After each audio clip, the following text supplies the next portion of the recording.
Louisiana Senate passes the term limits convention resolution. Boom! Hi, I'm Philip Blumel. Welcome to No Uncertain Terms, the official podcast of the term limits movement, published on March 28, 2024. This is episode number 235. Your sanctuary from partisan politics. On Monday, March 25th, the Louisiana State Senate passed the term limits convention resolution by a vote of 26 to 10. This puts Louisiana neck and neck with Tennessee and North Carolina to be the seventh state to officially apply for an Article 5 amendment proposing convention limited to the subject of congressional term limits. All three have passed one chamber this session and are waiting on a vote for the second. Well, the resolution also passed the Indiana State House earlier this session as well, but the TLC died in a Senate committee and will not get to the floor this year. Well, that's a disappointment, but winning a chamber is still a big step forward. I mean, this is a foundation that we can build on in that state. But the prospects for Louisiana look a lot better than Indiana. For one thing, we have history in Louisiana. In fact, the term limits convention has passed the Louisiana House 3 times already. We keep winning in the House just to see it get bogged down in the Senate. And so the House leadership, which clearly support the measure, told us that they wouldn't even take it up again until we win the Senate. Well, we just won the Senate. So we're hoping to get Louisiana in the win column this year. Stay tuned. Oh, and by the way, just as I was putting together this episode, I got a message from the Terminator herself, Shanna Chamblee. We had a surprise floor vote in Kansas today, but it didn't pass. So we made it all the way to the floor in the Kansas Senate and got stopped. So that we're not going to win Kansas this year. However, again, just like in Indiana, you rarely win on your first try. And so now we have our feet on the floor in that state, and we know who the good guys are and the bad guys are and who can be trusted and who can help. And of course, those are all valuable things to know when we come back next year, which we will. Shanna, by the way, almost got us through the Kansas Senate, but the very same week, she's the one that was carrying the flag in Louisiana. So thank you very much, Shanna, for your hard work. Thank you also for all the yay votes in both legislatures and all the activists that made the calls and sent the emails and waved the signs on Term Limits Day. And of course, all of our contributors across the country. You know, we're winning. Next, March 19 was primary day across the USA. And we've enjoyed tracking all the U.S. term limits pledge signers that are advancing to the general election in November. There's a lot. Notable among these is not just a pledge signer, but the U.S. term limits state chair for Ohio. Bernie Moreno won his primary to become the Republican candidate for the U.S. Senate representing his state. It was a solid victory, garnering over 50% in a 3-way race. Bernie's an interesting guy. He bought an underperforming Mercedes-Benz dealership a decade or so ago, and since then, the Bernie Moreno companies have expanded to 15 buildings, 30 brands, 4 states, and hired nearly 1,000 Ohioans, making it one of the nation's largest and most successful dealerships. Then, Moreno sold most of his car dealerships in 2019 and launched a technology startup called Onum, with the mission to digitize paper processes like car titles. Well, he joined the U.S. Term Limits team a year or 2 ago and has been pushing the Term Limits Convention resolution in the Ohio State Legislature in Columbus. Now, Bernie is challenging incumbent Senator Sherrod Brown in the general. Now, this is an incumbent in a system constructed to benefit incumbents. Well, you know what that means. Bernie has his work cut out for him. As listeners of this podcast know all too well, in 2022, every single U.S. senator running for his or her own seat won re-election. Yes, a 100% success rate for incumbents. Well, it's this lack of competition in our electoral system that animates the term limits movement. The system is not competitive, with over 90% of all PAC money going to incumbents. And at the same time, individual donations to challengers are capped at $3,300 per voter. Plus, Ohio Senator Sherrod Brown knows the ropes. He's been in elected office since 1974.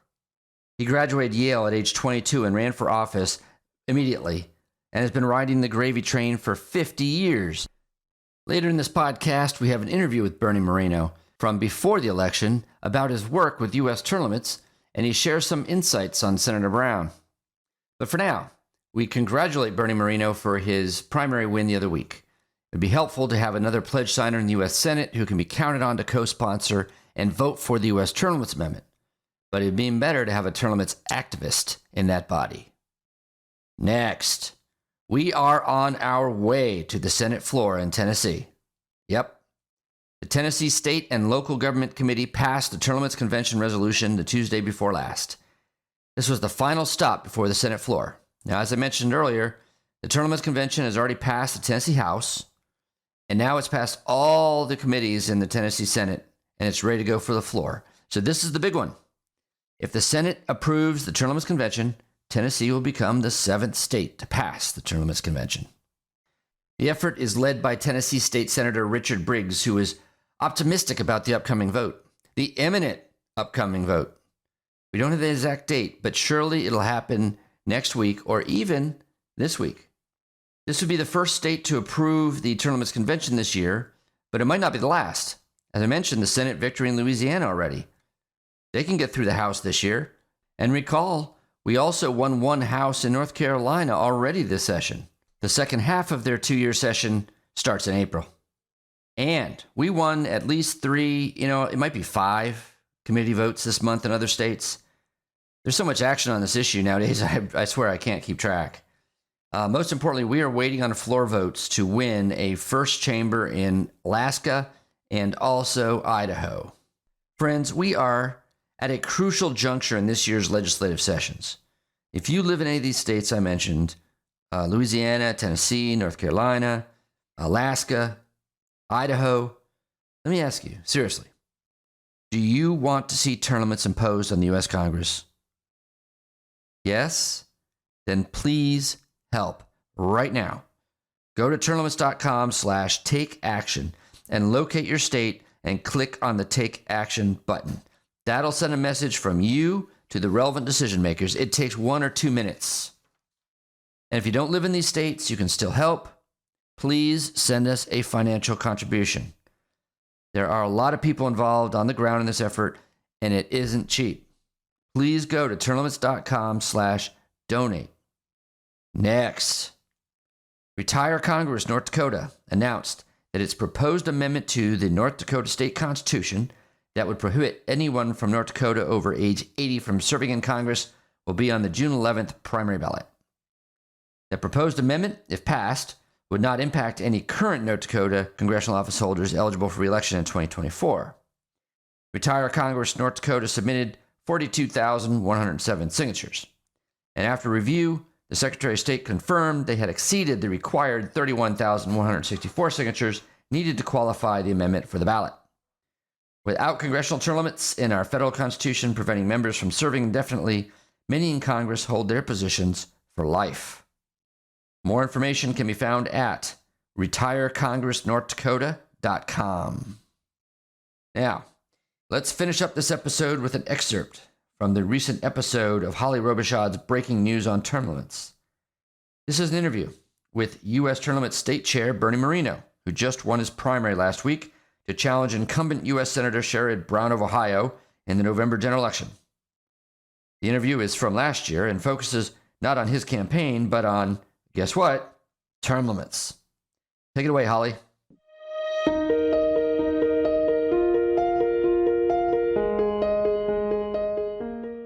Well, I'm glad to have with us today Bernie Moreno, who is our Ohio chair. Thanks for joining us today. Thanks for having me. I have a couple questions for you today, if you don't mind. What made you decide to get involved with term limits? Well, as you may know, Holly, I'm a business owner, I'm not a politician, and I firmly believe that our founders never intended to have a political class in this country, and that our founders wanted people who did something in their lives, went and served their country, and then went home and lived under the very laws that they set. They weren't intended to be in D.C. forever. And instead, what we have is people that go to D.C., make D.C. their home for their entire adult lives. They profit off their positions. And then what they've done, let's be honest, they squandered our country's resources. They sure have. I know that you've been traveling through Ohio. What are people telling you out there? How do they feel about term limits? Oh, they're very much in favor of term limits. People in Ohio are really smart. They intuitively know that DC is broken. They know that the only way to fix it is to send different types of people to DC. And so they're very, very much supporting term limits. They know that we can't send same career politicians who always think about their next assignment instead of thinking of the job at hand. And so they know that term limits is one of the key ways to make that change happen. Now, I know that term limits played a role with J.D. Vance, that he signed it, his opponent didn't sign it. Do you think that's a winning issue going forward for people running for the Senate? Yeah, absolutely. I mean, JD Vance is the real deal. There's not a lot of politicians like him. And I think he's going to set that example, right? Because you're somebody who's outside the political system, a true conservative. He's actually doing the things he campaigned on, which we should think isn't remarkable, but it is. And he made term limits a cornerstone of his campaign. And he's fully supportive of the term limits resolution in the United States Senate. And it did help him cross the finish line because it was a stark contrast to a career lifelong politician, which was who he ran against. So that contrast between somebody new outside the system who supported term limits and a lifelong career politician like Tim Ryan, I think is one of the many reasons JD was very successful here in Ohio. Uh-huh. So Ohio's got another major race coming up in 2024. Senator Brown has been in office for 33 years. Do you think term limits will also play the same role in that race? Term limits will play a huge role. You know, as you know better than anybody, incumbents are really hard to defeat. But when you contrast what people want, which is people who are outside the political system that aren't corrupted by DC, that want to get things done, with somebody who's been there for 33 years. Imagine what it would be like to live in that DC bubble for that long. It's not good for the brain, right? You have you can't connect to normal everyday Ohioans. And so people will see that. He's going to have the media on his side for sure, for certain. He's going to have big tech on his side. He's going to have the power of incumbency on his side.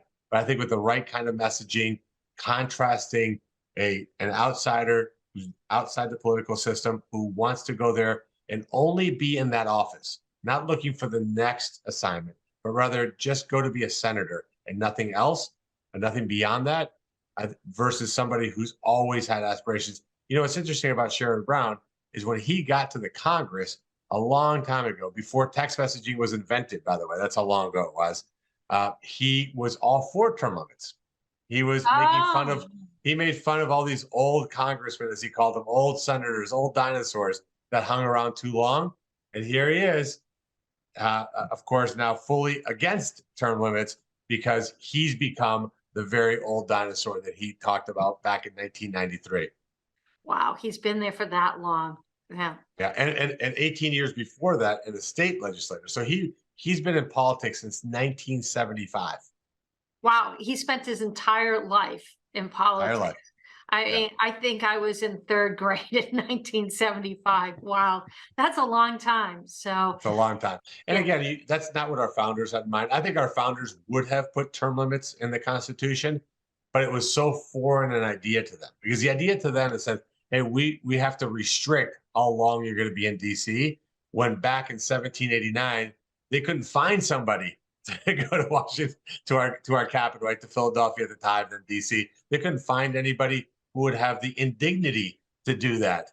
And so it didn't even cross their mind. But I think if they saw people like Sherrod Brown in politics like that their whole lives, they just wouldn't believe it. Like the show? You can help by subscribing and leaving a 5-star review on both Apple and Spotify. It's free. Thanks for joining us for another episode of No Uncertain Terms. The term limits convention bills are moving through the state legislatures. This could be a breakthrough year for the term limits movement. To check on the status of the term limits convention resolution in your state, go to termlimits.com/takeaction. There, you will see if it has been introduced and where it stands in the committee process on its way to the floor vote. If there's action to take, you'll see a Take Action button by your state. Click it. This will give you the opportunity to send a message to the most relevant legislators, urging them to support the legislation. They have to know you are watching. That's termlimits.com/takeaction. If your state has already passed the Term Limits Convention resolution, or the bill's not been introduced in your state, you can still help. Please consider making a contribution to U.S. term limits. It is our aim to hit the reset button on the U.S. Congress, and you can help. Go to termlimits.com/donate. termlimits.com/donate. Thanks. We'll be back next week. Find us on most social media at US Term Limits. Like us on Facebook, Twitter, YouTube, Instagram, and now LinkedIn.